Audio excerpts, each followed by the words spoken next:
ने 19वें स्वतंत्रता दिवस के अवसर पर आप गाजीपुर में ऑडिटोरियम में बहुत सारे बच्चों को सम्मानित किया और एक कार्यक्रम। देखिए, पूरा देश आज स्वतंत्रता दिवस बड़े धूमधाम से मना रहा है। उसी कड़ी में आज माननीय मुख्यमंत्री जी के निर्देश पर हम लोगों को हमारी ड्यूटी गाजीपुर में लगाई गई कि 19वें स्वतंत्रता दिवस पर आप वहाँ रहेंगे। तो आज हम लोग इधर सभी लोगों की जिनकी ड्यूटी लगी इधर हम लोग आए हैं। सबसे पहले तो हम देशवासियों को स्वतंत्रता दिवस की हार्दिक शुभकामना देते हैं और देश के प्रधानमंत्री माननीय नरेंद्र मोदी जी, सूबे के मुख्यमंत्री योगी आदित्यनाथ जी का जो विजन है 2047 आत्मनिर्भर देश और आत्मनिर्भर उत्तर प्रदेश, विकसित भारत और विकसित उत्तर प्रदेश, जो सपना है उस सपने को साकार करने के लिए हम सब लोग गांव-गांव लोगों से सुझाव, जनप्रतिनिधियों से, प्रबुद्ध लोगों से, पत्रकार भाइयों से, सभी लोगों से एक सुझाव हम लोग आमंत्रित कर रहे हैं ताकि आने वाले जो सफर है 2047 का, उसमें हम दुनिया के सामने भारत को विकसित भारत और आत्मनिर्भर भारत प्रस्तुत कर सकें।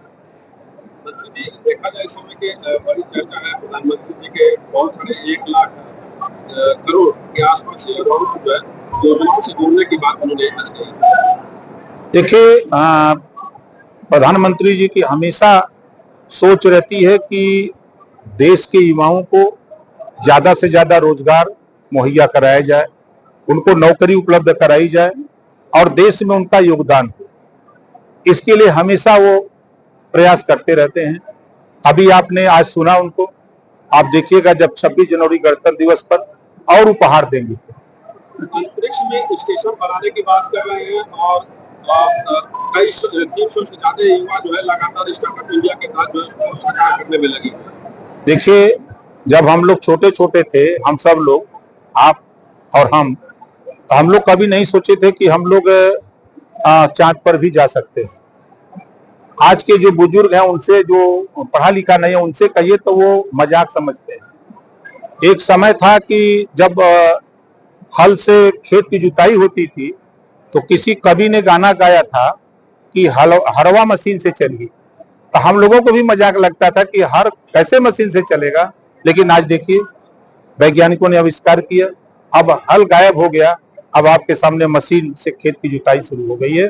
तो सपना देखिए, जो सोच है, जो काम हो रहा है, निश्चित है कि लक्ष्य की प्राप्ति के लिए पूरे मन से काम किया जाए तो निश्चित है कि लक्ष्य मिलेगा। मोहन भागवत जी ये कह रहे हैं कि आजादी मिली, सुरक्षा मिली, शांति मिली, तमाम व्यवस्थाएं मिली, लेकिन जो समाधान होना चाहिए वो अब तक नहीं हुआ। उसको समाधान, मतलब पूरे विश्व के समाधान के लिए भारत को आगे आना चाहिए, इस तरह की बात। देखिए, निश्चित है उनके सुझाव, उनके सलाह की हम सराहना करते हैं। पूरी दुनिया के लोग आतंकवाद से जूझ रहे हैं, पूरी दुनिया के लोग, उसमें भारत बढ़ चढ़ करके आतंकवाद के खात्मे के लिए तमाम दुनिया के देशों से बातचीत हमारे देश के प्रधानमंत्री माननीय नरेंद्र मोदी जी कर रहे हैं। निश्चित है कि जो उनका सुझाव है उस सुझाव पर हम आगे बढ़ेंगे। प्राचीर से जो है प्रधानमंत्री ने एक चीज और कहा, ऑपरेशन सिंदूर में देश ने पूरा कमाल देखा, जो नई टेक्नोलॉजी है, नई तकनीकी है, उसको लेकर उन्होंने चर्चा। निश्चित है कि जो भारत में बने हुए हथियार का उपयोग करके 9 आतंकवादी ठिकानों का हमला नेस्तनाबूद किया गया हमले के बाद, तो एक इतिहास है कि किसी देश के अंदर 100 किलोमीटर अंदर जा करके आतंकवादी ठिकानों को ध्वस्त करना, एक तो दुनिया में एक इतिहास है। अखिलेश यादव को भगत सिंह बताया जा रहा है, आपके सपा सांसद अफजल अंसारी के खिलाफ।